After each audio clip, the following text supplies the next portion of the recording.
All right, Shalom. First and foremost, I want to give all honor, glory, and praise to Yahweh, Bahashem, Yahweh Shai, Bahashem, Rakak Wadash.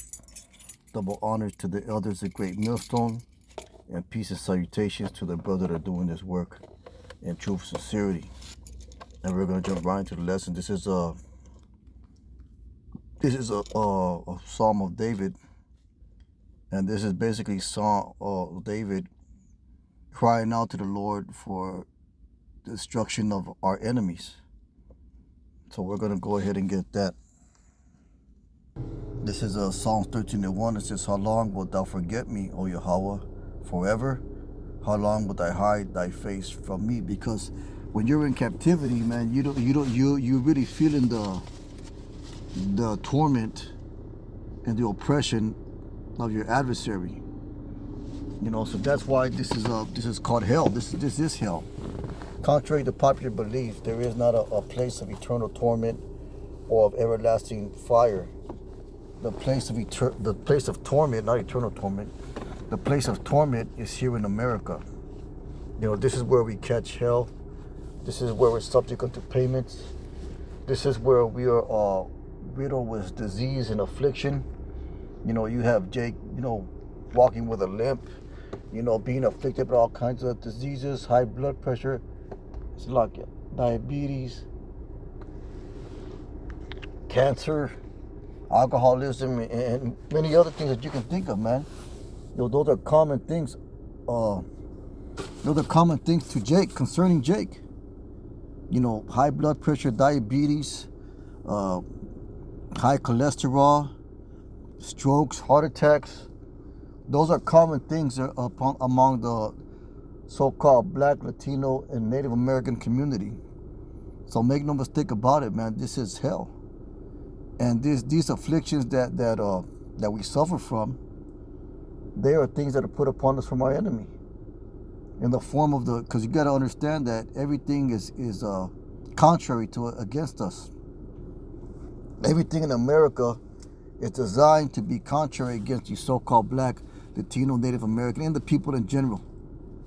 The food is designed to kill you. The doctors and medications that you have to take, they're designed to kill you. The information that they give to you on the news and on social media and other religious institutions, they're designed to lead you astray. So this is the place where our enemy is exalted over us, where he has the advantage over us, man. Let's go ahead and keep on going. It says, "How long shall I take counsel of my soul, having sorrow in my heart daily?" Because we're not. There's no reason to smile here. There's no reason to rejoice. It's 2024, and you still see dumbass Jake walking around with fucking COVID mask on. Thinking that he's protecting himself from some type of fucking disease or virus or whatever bullshit that these Edomites have led you to believe. So that's the effect that he had on our people, man. You see that. You see dumbass Jake walking around with a goddamn COVID mask. And he's been wearing that shit for the last fucking 3-4 fucking years. Now, what kind of madness is that? He's basically going through the majority of his days in his life restricting his breathing, man. Now, how unnatural is that, man? I seen that. I see that on a daily basis. Anyways, how long should I take counsel of my soul, having sorrow in my heart daily? And that's part of the sorrow that we have to go through in this walk.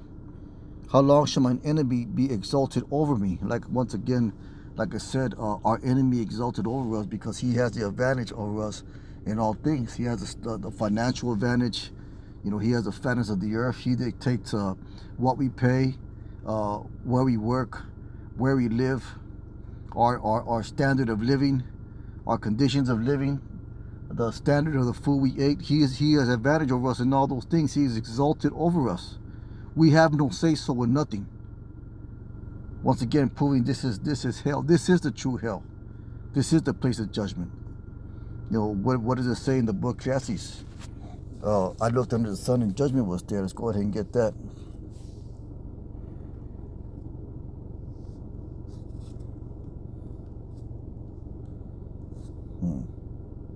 And this is Ecclesiastes 3:16.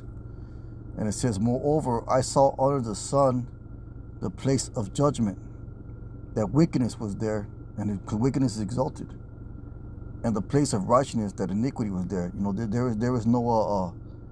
There is no peace or rest here in our place of judgment.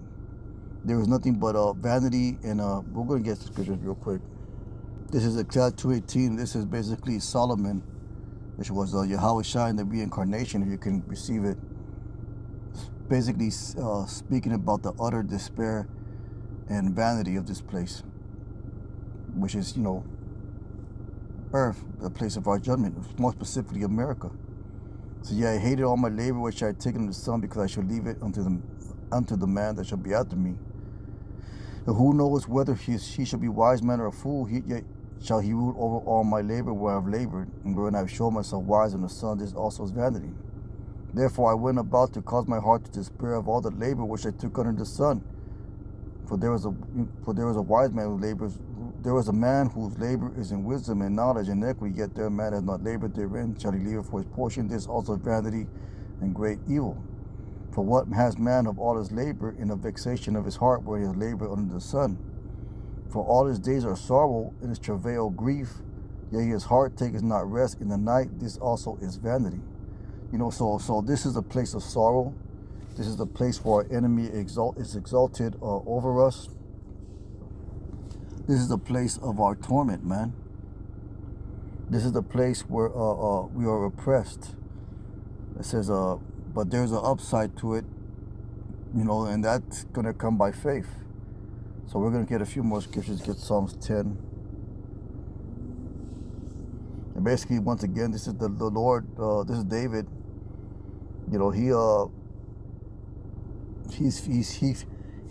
He's in a state where he feels like the Lord is hiding himself, because there's no action being taken for the destruction of our enemies. But the Lord's not hiding himself. He's just letting prophecies been played out. But that's the way it can feel sometimes. It can feel sometimes like the wrong side is winning. And he is, because this is his time. This is his hour. This is the hour that was given to him. Let's give you that. Let me see if I can find it. This is Job 20:5. This speaks of the time of the wicked. Although it may seem like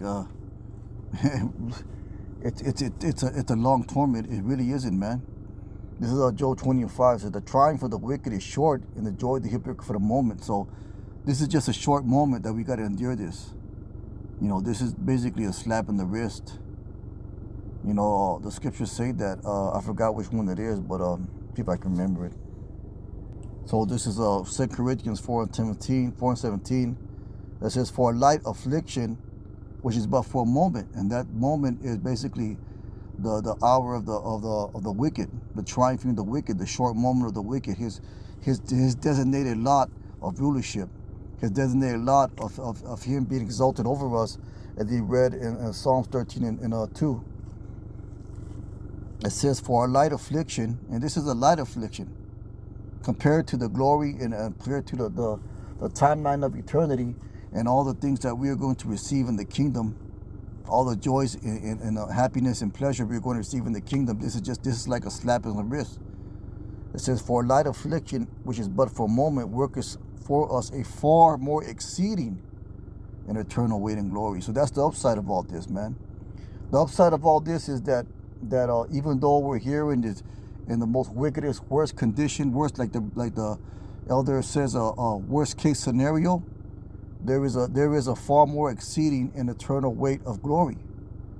So the point of it is, don't dwell on, but try not to dwell on your afflictions too much, man.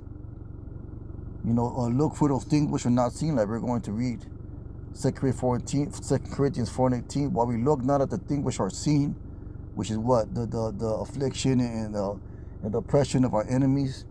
The man of the earth may no more oppress.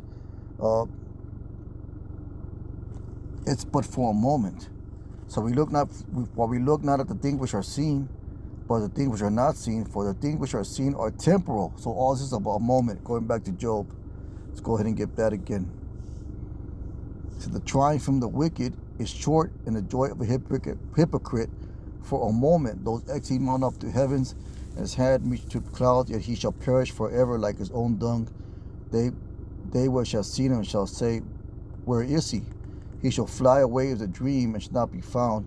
He shall be chased away as a vision of the night. Because all of this is going to be like it wasn't even real. If you measure it or balance it or compare it to the timeline of eternity, man. You know, so the enemy is exalted for this moment.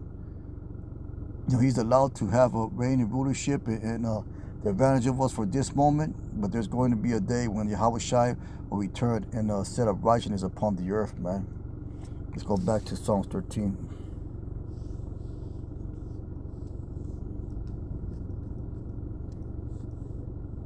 It says, and we'll keep on going, verse 3.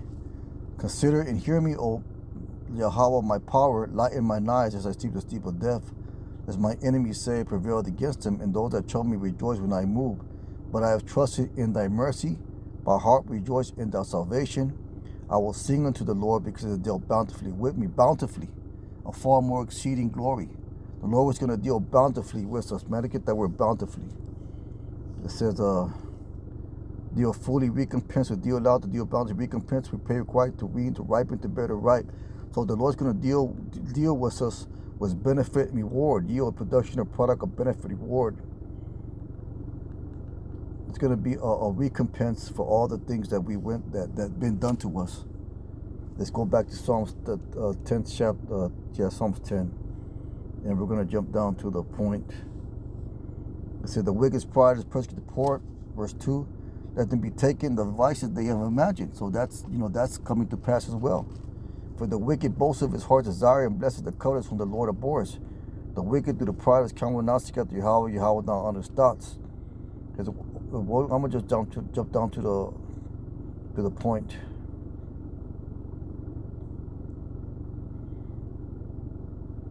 This is Psalms 10 and 16. The Lord is king forever and ever. The heathen are perished out of his land. You know, and the heathen are in our land right now, Jerusalem. And those heathen being the Ishmaelites, the so-called Arabs, and the so-called Ish people, which are Esau, Edom. So, Lord, thou hast heard the desire of the humble. Thou wilt prepare the heart. Thou wilt cause thine eye to hear. So the Lord is hearing our cries and our prayers and our pleads, and those which are those of the elect, man, to get the hell out of here, to judge the fatherless and the oppressed, and that the man of the earth may no more oppress. So there's going to be a day where the man of the earth, Esau, Edom, the heathen, will no more oppress, man. So with that being said, just a real quick lesson here at the plantation. Both sides willing to hope was edifying. Was that I want to give all honor, glory, and praise to Yahweh, Bahashem, Yahweh Shai. Kahala, Yahweh, Bahashem, Yahweh Shai. Brothers, keep on pushing. Shalom.